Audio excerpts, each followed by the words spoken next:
Doctor Manmohan Singh का बहुत मजाक उड़ाया गया। वो राजनीतिक पार्टियों के लिए खिलौना बने हुए थे। उनके बारे में लोगों के मन में जो आता था वो बोल जाते थे। आपको याद होगा कि प्रधानमंत्री मोदी ने उनका मजाक उड़ाते हुए कहा था कि वो बाथरूम में रेनकोट पहनकर नहाने में जो कला है वो मनमोहन सिंह से बेहतर किसी के पास नहीं है। उन्हें तंज के साथ मौन मोहन कहा गया। उन्हें रबर स्टैंड प्राइम मिनिस्टर कहा गया, एक्सीडेंटल प्राइम मिनिस्टर भी कहा गया। लेकिन आज जब डॉक्टर मनमोहन सिंह इस दुनिया में नहीं रहे हैं, तब उनकी ऐसी ऐसी खूबियां निकलकर सामने आ रही हैं जिन्हें सुनने के बाद आप दंग हो जाएंगे। अभी मैं आपको बताने वाला हूं, लेकिन एक पल के लिए सोचिए कि आखिर जो किसी को उसकी जिंदगी में इज्जत नहीं दे सकता है, तो ऐसे व्यक्ति को कोई हक नहीं है कि उनके मरने के बाद उनकी खूबियों का बखान करे और उनके बारे में बताए कि वो ऐसे थे, वो वैसे थे। दोस्तों, जैसा कि हम सबको पता है कि भारत के पूर्व प्रधानमंत्री डॉक्टर मनमोहन सिंह का 26 दिसंबर 2024 को 92 साल की उम्र में दिल्ली के एम्स के अंदर निधन हो गया।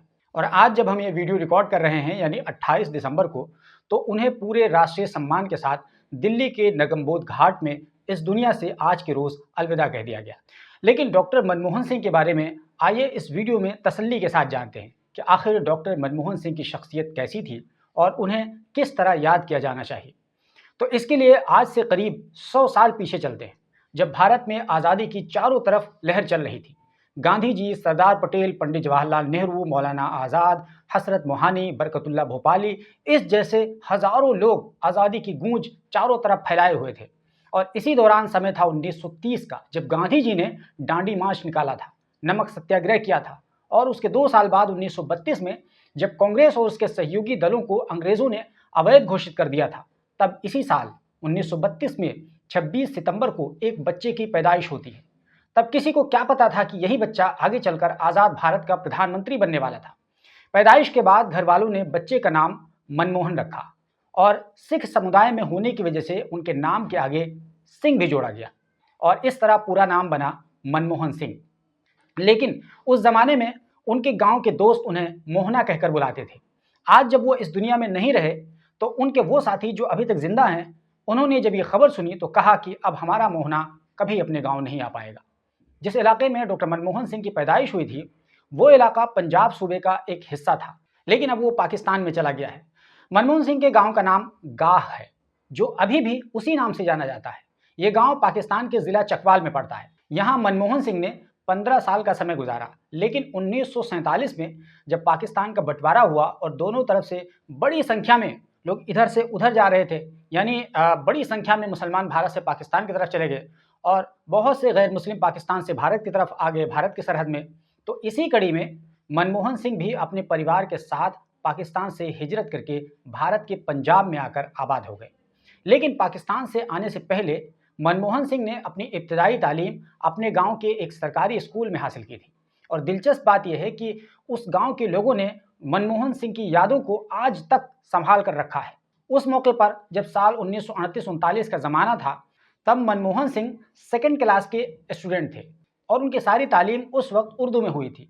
उस वक्त का जो सालाना इम्तिहान का रिजल्ट था, वो आज भी वहाँ के जिम्मेदारों ने अमानत के तौर पर संभाल कर रखा है। मनमोहन सिंह क्लास 4th तक उन्होंने वहाँ उर्दू की तालीम हासिल की। लेकिन ये मोहब्बत एक तरफा बिल्कुल भी नहीं थी। डॉक्टर मनमोहन सिंह जब 2004 में भारत के प्रधानमंत्री बने, तो उन्होंने अपने गांव को याद रखा। एक बार उन्होंने अपने गांव का जिक्र करते हुए कहा कि हमारे गांव में एक मस्जिद है और उसमें लोग नमाज पढ़ते हैं और सर्दियों के मौसम में पानी बहुत ठंडा हो जाता है, इसलिए मैं वहाँ गीजर लगवाना चाहता हूँ। तो उन्हें बताया गया कि अब यहाँ एक नहीं बल्कि 3 मस्जिदें बन चुकी हैं। तो डॉक्टर मनमोहन सिंह ने भारत से उन तीनों मस्जिदों के लिए गीजर भिजवाया था, पूरा सिस्टम भिजवाया था, जो आज भी लगे हुए हैं। उसके अलावा उन्होंने पाकिस्तान की सरकार से कहकर, जब दोनों देशों के ताल्लुकात बेहतर थे, तो उन्होंने पाकिस्तान के सरकार से, जो कि उस समय परवेज़ मुशर्रफ की सरकार थी, तो उन्होंने कहा कि हमारे गांव को एक मॉडल गांव बना दीजिए। और इतना कहने पर परवेज़ मुशर्रफ ने उनके गांव गाह को बहुत ज़्यादा विकसित कर दिया। गांव वाले खुद बताते हैं कि उनकी वजह से हमारे गांव में डबल रोड बना दिया गया, हॉस्पिटल बनाया गया, सोलर सिस्टम से पूरे गांव को 24 घंटे बिजली से जोड़ दिया गया और पूरे गांव को चमका दिया गया। लड़कियों और लड़कों के लिए अलग अलग हाई स्कूल तक का इदारा कायम किया गया और इसके अलावा भी कई तरह के तरक्याती काम किए गए। इस मौके पर उनके गांव के लोगों की ख्वाहिश थी कि काश हम उनकी आखिरी रसूमात में शिरकत कर पाते, लेकिन दोनों देशों के ताल्लुकात इस वक्त ठीक नहीं है, इसलिए ऐसा नहीं हो सकता है। तो ये छोटी सी जर्नी हमने उनके गांव के बारे में जो आपको बता दी है। बहरहाल जब 1947 के बंटवारे के बाद वो भारत के सरहद में आकर अमृतसर में आबाद हो गए, तो वो एक रिफ्यूजी की तरह आए थे और उनके पिता गुरमुख सिंह और मां अमृत कौर ने यहाँ बिल्कुल ज़ीरो से शुरुआत की थी, क्योंकि सब कुछ वो पाकिस्तान छोड़कर चले आए थे। और उनके पेरेंट्स ने पहले तो इन हालात में भी तालीम हासिल करने पर जोर दिया अपने बच्चे की। मनमोहन सिंह का दाखिला कराया गया और वहाँ के हिंदू कॉलेज में उनका दाखिला हुआ। उसके बाद पंजाब यूनिवर्सिटी से उन्होंने ग्रेजुएशन की और मास्टर की डिग्री हासिल की। उसके बाद वो कैम्ब्रिज चले गए और वहाँ से इकोनॉमी में ग्रेजुएशन की। उसके बाद 1960 में वो ऑक्सफोर्ड यूनिवर्सिटी चले गए और वहाँ से उन्होंने इकोनॉमी में पीएचडी की डिग्री हासिल की। उसके बाद वो भारत वापस आते हैं और यहाँ से काम के मैदान में वो कदम रख देते हैं और काम ऐसा कि एक के बाद एक कीर्तिमान स्थापित करते चले गए। इस दौरान उन्हें अलग अलग संस्थान से इतने सारे अवार्ड्स दिए गए हैं अलग अलग मौक़ों पर, अलग अलग कामों के लिए, कि आप गिन गिन कर परेशान हो जाएंगे। हम यहाँ इस डिटेल में नहीं जाएंगे, आप चाहें तो इंटरनेट पर पूरी डिटेल उनके क्या कुछ अवार्ड्स कहाँ कहाँ दिए गए हैं सब कुछ रखा हुआ है, आप जा करके वहाँ चाहें तो पढ़ सकते हैं, आपको सब कुछ मिल जाएगा। हम यहाँ पर ये कहना चाहते हैं कि जब उन्होंने इकोनॉमी में पीएचडी के थीसिस को सबमिट किया था, तो उस दौर में जब 60 और 70 का दशक चल रहा था, तो ऐसे लोगों की भारत को सख्त ज़रूरत थी जो लोग बहुत ही हाईली क्वालिफाइड हों। तो ऐसे में उन्हें ज़ाहिर से उस दौर में चुन लिया गया था भारत सरकार की तरफ से, यानी देश के तरक्की के काम करने के लिए सरकार ने उन्हें चुन लिया था। तो आप कह सकते हैं कि वो पॉलिटिकल इंसान नहीं थे, बल्कि वो काफ़ी पढ़े लिखे थे और संजीदा गंभीर इंसान थे और वो पॉलिटिक्स में थे, इसलिए वो काफ़ी चुप रहा करते थे। आपने देखा होगा कि जब कोई इंसान बहुत ज़्यादा विद्वान हो जाता है तो वो काफ़ी शांत हो जाता है, बिल्कुल ठंडा हो जाता है। लेकिन अनपढ़ इंसान बहुत बोलता है और जो ज़्यादा बोलता है वही ज़्यादा झूठ भी बोलता है, क्योंकि उसे ज्ञान कम होता है और बोलता ज़्यादा है, तो झूठ बोलने या गलत बोलने की संभावना जाहिर सी बात है ऐसे इंसान के लिए खुद ब खुद बढ़ जाती है। बहरहाल डॉक्टर मनमोहन सिंह को तालीम हासिल करने के बाद United Nations conference on trade and development में 1966 से लेकर 1969 तक काम करने का मौका दिया गया। उसके बाद डॉक्टर मनमोहन सिंह ने दिल्ली यूनिवर्सिटी के दिल्ली स्कूल ऑफ इकोनॉमिक्स में 1971 तक प्रोफेसर के तौर पर बच्चों को पढ़ाया। अब उसके बाद उनको भारत सरकार ने अब इसके बाद अपने पास बुलाया और यहाँ से वो गवर्नमेंट का हिस्सा बन गए और उन्हें कांग्रेस के सरकार में 1972 में चीफ इकोनॉमिक एडवाइज़र बनाया गया, क्योंकि वो इकोनॉमी के एक्सपर्ट थे। और उसके बाद 1976 में डॉक्टर मनमोहन सिंह को मिनिस्ट्री ऑफ फाइनेंस में सेक्रेटरी बना दिया गया। डॉक्टर मनमोहन सिंह उस दौर के इकोनॉमी के मामलात के हीरो समझे जाते थे, क्योंकि उनके जैसा फाइनेंस का जानकार बहुत कम मिल सकता था। तो उन्हें हर जगह पोस्ट किया गया और उन्हें हर जगह पद दिए गए। ये 1980 से 1982 तक प्लानिंग कमीशन का भी हिस्सा रहे थे। उसके बाद 1985 तक उन्हें रिजर्व बैंक ऑफ इंडिया यानी आरबीआई का गवर्नर भी बनाया गया था 3 साल तक के लिए। उसके बाद उनको 1985 से 1987 तक प्लानिंग कमीशन ऑफ इंडिया के डिप्टी चेयरमैन के तौर पर भी पद दिया गया। डॉक्टर मनमोहन सिंह को यूनिवर्सिटी ऑफ ग्रांट कमीशन यानी यूजीसी का चेयरमैन भी बनाया गया था। 1989 में जब चंद्रशेखर की सरकार थी, तो डॉक्टर मनमोहन सिंह को स्पेशली बुला करके इकोनॉमिक एडवाइज़र का चीफ बनाया गया था। और उसके बाद 1991 का जब दौर आया, पीवी नरसिम्हा राव की सरकार थी, तो उस दौरान डॉक्टर मनमोहन सिंह को फाइनेंस मिनिस्टर तक बना दिया गया था और आपको याद होगा वो 96 तक रहे। और इसी दौरान डॉक्टर मनमोहन सिंह ने एक बोल्ड स्टेप लेते हुए एलपीजी लाकर भारत को तरक्की के आसमान पर छूने के लिए भारत के पर खोल दिए थे। और एलपीजी यानी लिबरलाइजेशन, प्राइवेटाइजेशन, ग्लोबलाइजेशन, इसने तो बिल्कुल भारत की दिशा ही बदल कर रख दी और ये पूरा श्रेय जाता है डॉक्टर मनमोहन सिंह को। एलपीजी के तहत बाहर की कंपनियों और प्राइवेट कंपनियों को लाइसेंस दिया जाने लगा और उसके चलते न केवल ट्रेड डिफिसिट कम हुआ भारत का और बैलेंस ऑफ पेमेंट में सुधार आया, बल्कि लोगों को रोज़गार के हज़ारों अवसर मिलने लगे। पहले एक रेडियो या टेलीविज़न मान लीजिए अगर बनाना होता था तो सरकारी कंपनी ही बनाती थी, लेकिन अब ये प्राइवेट कंपनियों को लाइसेंस दिया जाने लगा और इसी फैसले ने डॉक्टर मनमोहन सिंह को एक अलग पहचान दे दी। हालांकि मनमोहन सिंह की जब विपक्ष की तरफ से उस ज़माने में बहुत ज़्यादा आलोचना की जाने लगी थी, तो उन्होंने नरसिम्हा राव के सामने अपने इस्तीफे की पेशकश भी कर दी थी, लेकिन नरसिम्हा राव ने उनका इस्तीफा स्वीकार नहीं किया था और कहा था कि आप जो कर रहे हैं बहुत अच्छा कर रहे हैं और मैं जानता हूं कि आप बेहद ईमानदार इंसान हैं और ये लोग जो बोल रहे हैं तो उनको बोलने दीजिए, ये बोलेंगे ही, उनका काम है आलोचना करना। दरअसल मनमोहन सिंह कोई राजनीतिक व्यक्ति तो थे नहीं, इसीलिए उनको उनकी जो चमड़ी थी वो उतनी मोटी नहीं थी। जैसा कि आमतौर पर नेताओं की चमड़ी बहुत मोटी होती है, उनको कुछ भी कोई कह दे फर्क नहीं पड़ता है, वो हंसकर सह जाते हैं। लेकिन डॉक्टर मनमोहन सिंह वो नेता नहीं थे, वो एक इंटेलेक्चुअल इंसान थे, तो इसी वजह से उनको बातें चुभ जाती थी, तो इसीलिए उनसे आलोचना बर्दाश्त नहीं हो पा रही थी, इसीलिए वो घबरा गए थे। लेकिन जब एक राजनेता ने समझाया कि ये पॉलिटिक्स है, यहाँ ऐसे ही होता है, तो वो समझ गए और अपना काम उन्होंने आखिरकार जारी रखा। अच्छा, इससे पहले आपको बता दें कि जब चंद्रशेखर की सरकार थी, तब डॉक्टर मनमोहन सिंह ने एक और अहम काम किया था, वरना देश बिक जाता।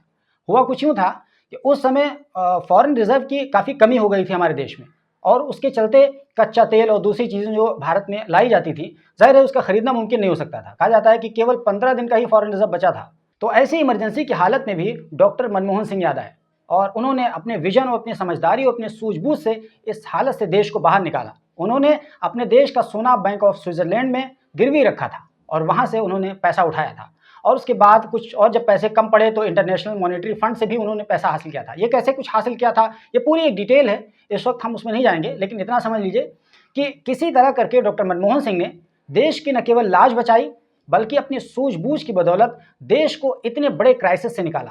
तो आप कह सकते हैं कि देश की तरक्की में डॉक्टर मनमोहन सिंह की काबिलियत का भरपूर इस्तेमाल किया गया और इतने बड़े बड़े पदों पर उनकी सेवाएं ली गई कि अगर आप चाहें तो कांग्रेस पार्टी को बुरा भला कह सकते हैं, दूसरी पार्टियों को बुरा भला कह सकते हैं, लेकिन डॉक्टर मनमोहन सिंह को आप बुरा भला नहीं कह सकते।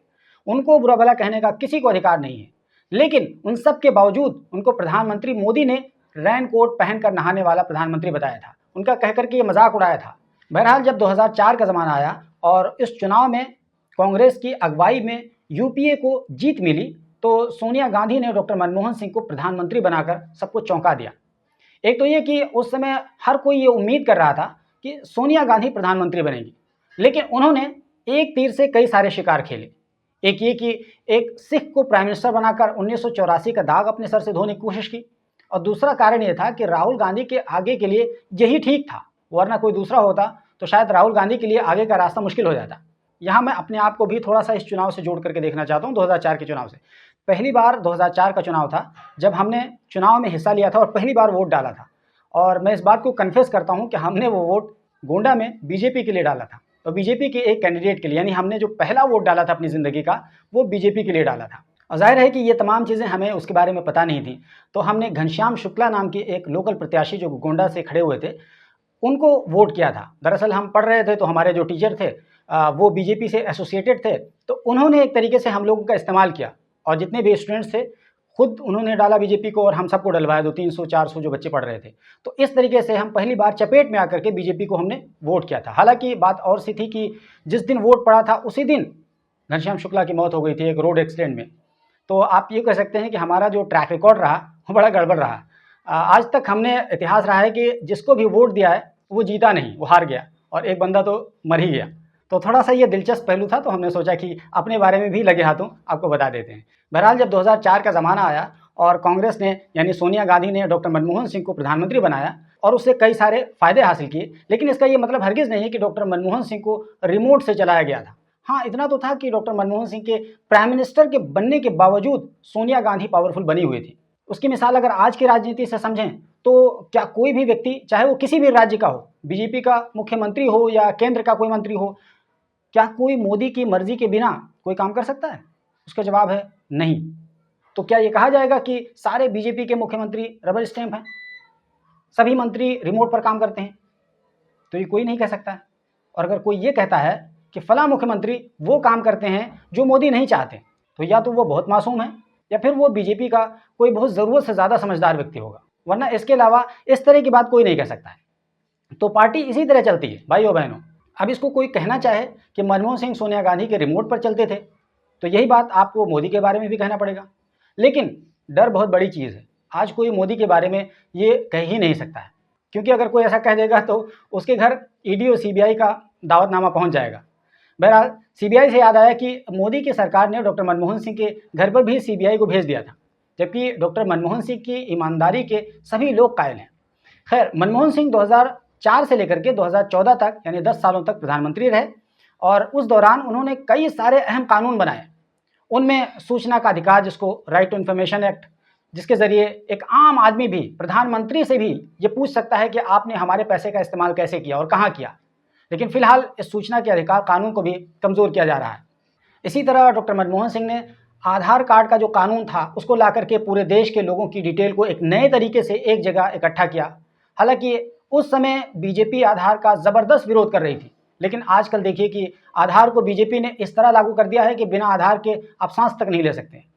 इसी तरह डॉक्टर मनमोहन सिंह ने नरेगा का कानून भी बनाया था। हालांकि उस समय बीजेपी ने नरेगा का खूब विरोध किया था, लेकिन आज देखिए कि बीजेपी उसी नरेगा, या जिसका नाम बदलकर मनरेगा कर दिया गया है, उसी को आगे एग्जीक्यूट कर रही है। और उसी मनरेगा ने कोरोना के दौरान लोगों को ये समझा दिया कि ये कानून कितना ज़रूरी था।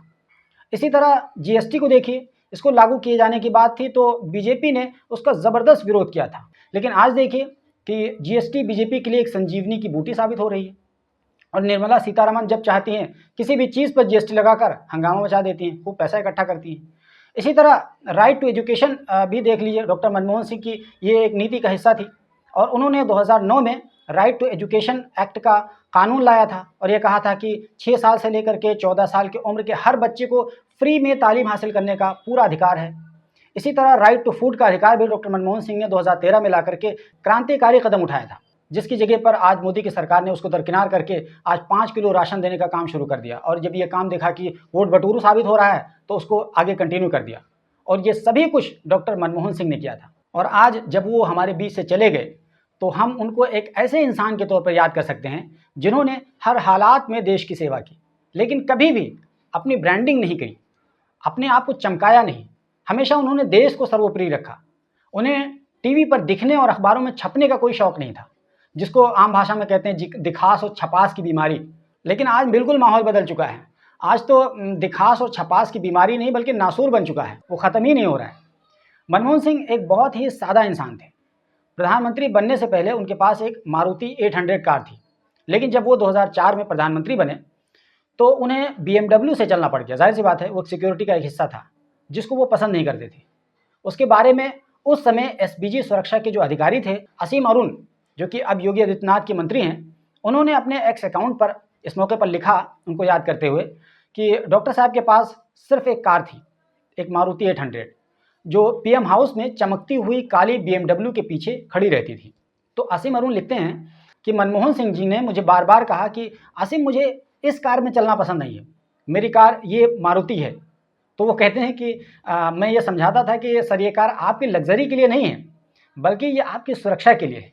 इसके सिक्योरिटी फीचर्स ऐसे हैं जिसके लिए इसको SPG का हिस्सा बनाया गया है। लेकिन जब भी कारकेट मारुति के सामने से गुजरता था, वो हमेशा उसे मन भर के देखते थे, गोया वो ये संकल्प दोहरा रहे हों कि मैं एक मिडिल क्लास तबके का आदमी हूँ और आम आदमी की फिक्र करना मेरा काम है, और करोड़ों रुपए की कार प्रधानमंत्री की है, ये मेरी कार नहीं है, मेरी कार तो सिर्फ मारुति है।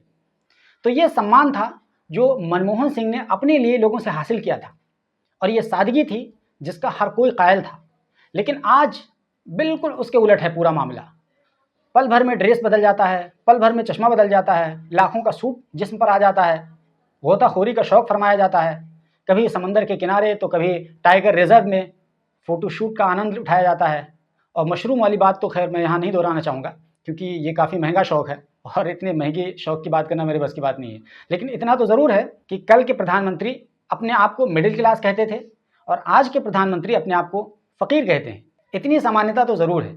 ये और सी बात है कि मनमोहन सिंह सांप्रदायिकता वाली बातें कभी नहीं करते थे, लेकिन आज के प्रधानमंत्री मंगलसूत्र की बात करते हैं, शमशान कब्रिस्तान की बात करते हैं, भैंस दे देने की बात करते हैं।